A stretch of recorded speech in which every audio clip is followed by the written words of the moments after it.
അങ്ങനെ ഒരു വർഷത്തെ നമ്മുടെ കാത്തിരിപ്പിന് ശേഷം നമ്മുടെ ആറ്റുകാൽ പൊങ്കാല കഴിഞ്ഞിരിക്കുകയാണ്. 2025 ആറ്റുകാൽ പൊങ്കാല കഴിഞ്ഞ് എങ്ങനെയുണ്ടായിരുന്നു എല്ലാവരുടെ കമൻസൊക്കെ ഒന്ന് പോരട്ടെ. നിങ്ങളുടെ ആറ്റുകാൽ പൊങ്കാല, ഇത്തവണത്തെ ആറ്റുകാൽ പൊങ്കാല എങ്ങനെയുണ്ടായിരുന്നു?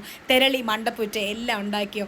തെരളി, മണ്ടപ്പുറ്റ്, പായസം ഇതെല്ലാം ഞാൻ ഉണ്ടാക്കി കേട്ടോ. അപ്പോൾ അതാ തെരളിയൊക്കെയാണ് വന്ന ഉടനെ തന്നെ നമുക്ക് നല്ലൊരു സ്ഥലമൊക്കെ കിട്ടി. അതുകൊണ്ട് തന്നെ ഒരു പാടുമില്ലായിരുന്നു. സ്വസ്ഥമായിട്ട് കുഴച്ച് സമാധാനത്തോടു കൂടി ആ തെരളിയുടെയാണ് ഞാൻ ആദ്യം കുഴച്ച് വെച്ചത്. അതിനുശേഷം മണ്ടപ്പുറ്റിന് കുഴച്ചു.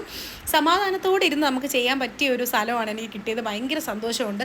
അതുപോലെ കഴിക്കാനായുള്ള ഫുഡായാലും ഒന്നിനും ഒരു കുറവില്ലായിരുന്നു. അതുകൊണ്ട് തന്നെ ഭയങ്കര സന്തോഷമാണ്. നല്ലൊരു സ്ഥലമാണ് കിട്ടിയത് കേട്ടോ. പിന്നെ ഇതാ മണ്ടപ്പുറ്റിനൊക്കെ ഇനിയാണ് ഞാൻ കുഴയ്ക്കുന്നത്. തെരളിക്ക് കുഴച്ച് വെച്ചതിന് ശേഷമാണ് മണ്ടപ്പുറ്റിന് കുഴയ്ക്കുന്നത്.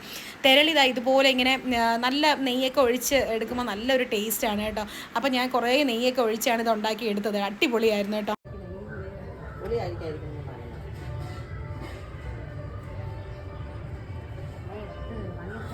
അപ്പോൾ നമ്മുടെ തെരളിയെല്ലാം കുഴച്ച് കഴിഞ്ഞു. ഇനി അടുത്ത് മണ്ടപ്പുറ്റാണ് കേട്ടോ. മണ്ടപ്പുറ്റ് ഓൾമോസ്റ്റ് ആയി. എന്നാൽ ഇനിയും ഒരു ഹാഫ് പോർഷൻ ഇനിയും ഉണ്ട്.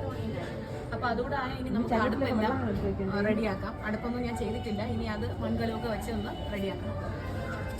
അങ്ങനെ എല്ലാം കുഴച്ചതിന് ശേഷം അവിടെ ഇരുന്ന സ്ഥലമൊക്കെ ഞാൻ ഒന്ന് വൃത്തിയാക്കി ഇട്ടു കേട്ടോ. അപ്പം നല്ല ക്ലീൻ ആയിട്ട് കിടക്കുമല്ലോ. നമ്മൾ ആരുടെങ്കിലും വീട്ടിലിരുന്ന് ചെയ്യുമ്പോൾ അങ്ങനെ ഇട്ടിട്ട് പോകാൻ പാടില്ലല്ലോ. പിന്നെ അത് അടുപ്പൊക്കെ കൂട്ടി കരിങ്കല്ലിട്ടതിന് ശേഷം അടുപ്പൊക്കെ വെച്ച് അതിനുശേഷം കലമൊക്കെ വെച്ച് സെറ്റാക്കി.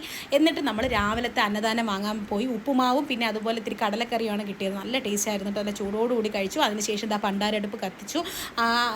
കത്തിച്ച ആ ഒരു ഇൻഫോർമേഷൻ കിട്ടുമ്പോൾ തന്നെ നമ്മളിതാ ഇവിടെയും അടുപ്പിൽ തീ പകർന്നു. പിന്നെ തിളച്ച് വന്നതിന് ശേഷം അതുപോലെ തന്നെ അരിയൊക്കെ ഇട്ട് നന്നായിട്ട് പൊങ്ങി വന്നു. നമുക്ക് ഒരുപാട് സന്തോഷവും സമാധാനവുമായി. അപ്പോൾ ഈ വർഷത്തെ പൊങ്കാല ഇതോടെ അവസാനിക്കുകയാണ്. ഇനി ഒരു വർഷത്തെ കാത്തിരിപ്പാണ് അടുത്ത പൊങ്കാലയ്ക്ക് വേണ്ടിയിട്ടുള്ള. അപ്പോൾ ഒരുപാട് സന്തോഷത്തോടു കൂടിയാണ് കേട്ടോ. അപ്പോൾ ഈ വർഷത്തത് എന്തുകൊണ്ടും എല്ലാം കൊണ്ടും എനിക്ക് നല്ലതായിരുന്നു. അപ്പോൾ എല്ലാവർക്കും നല്ലൊരു ദിവസം ആശംസിക്കുന്നു. Thank you all.